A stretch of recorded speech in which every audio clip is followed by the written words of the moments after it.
On this episode of Sunday Night Story Time with Surly, Story Time with Surly, because Sunday Night's too long of a title according to YouTube. Anywho, flashback to 2006, end of 2006, beginning of 2007. The company I was working for at the time had everybody off for the first 10 days of the year, so that they could have the office folks do paperwork for tax prep, insurance reasons, this, that, and the other, site resets, whatever. Anyway, so I took the opportunity to get ready to go back to Virginia to get the rest of my stuff, and needed a truck. And at the time I didn't have a truck. I had a 1991 Integra that wasn't going to fit the rest of my stuff in it. And most of it was just junk, to be honest with you. I could have had it thrown out, but a buddy of mine had a 94, I believe, little Toyota pickup. Before they were called Tacoma, I think, before they were technically Tacomas.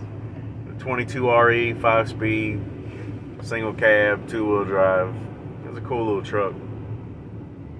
Well, he went with his family to Venezuela for a month or two at Christmas right there.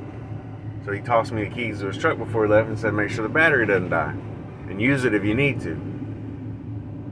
So I used it. And before he left, he had told me, I just did, cap, rotor, plug wires, plugs, and it's good to go. All right, awesome. So this past weekend, I happened to be driving through Florida, and it reminded me of this story.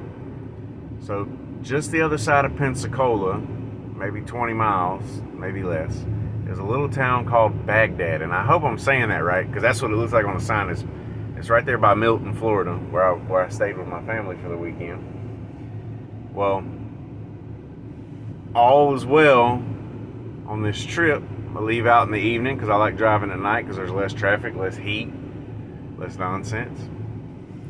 This truck doesn't have cruise control, by the way. So, that makes it a little easier too. You can slow down on the interstate when you need to without 9 million people running up on you.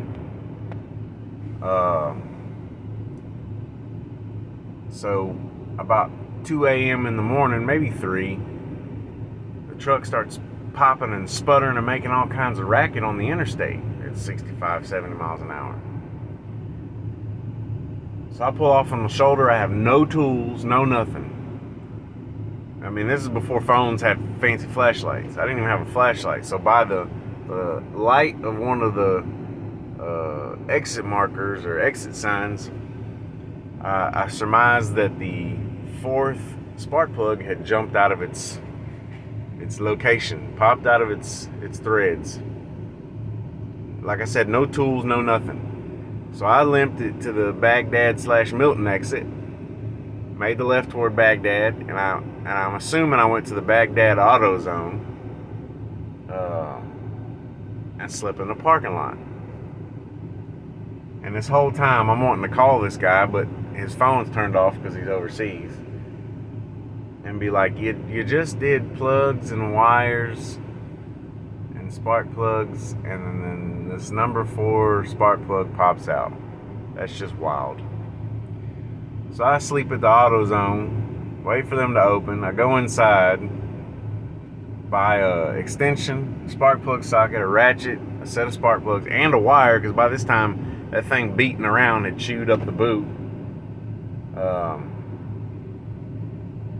Get it replaced. It went right in. I thought I was going to have to helicoil it, but it went right in, no problem, and I carried on about my business. But this is just one of those, if something's going to happen, it will happen. I know that's weird to say, and it's kind of a conundrum, but I've never, not one time, been on a road trip, unplanned or not, where everything went 100% smooth. There's plenty of stories about all that. I mean, it's just little things. But those little things can offset your plans by, you're on the road, something like that offset your plan by like this one did, 4 or 5 hours. So that's 4 or 5 more hours I'm on the road driving straight to Virginia, which I have another story about that, but it involves a motorcycle. Tune in next week. Appreciate it, guys. Hit the like, subscribe, share, bell, question, comment, concern. My beard's looking rough today because I didn't brush it because when I left the house I was in a hurry.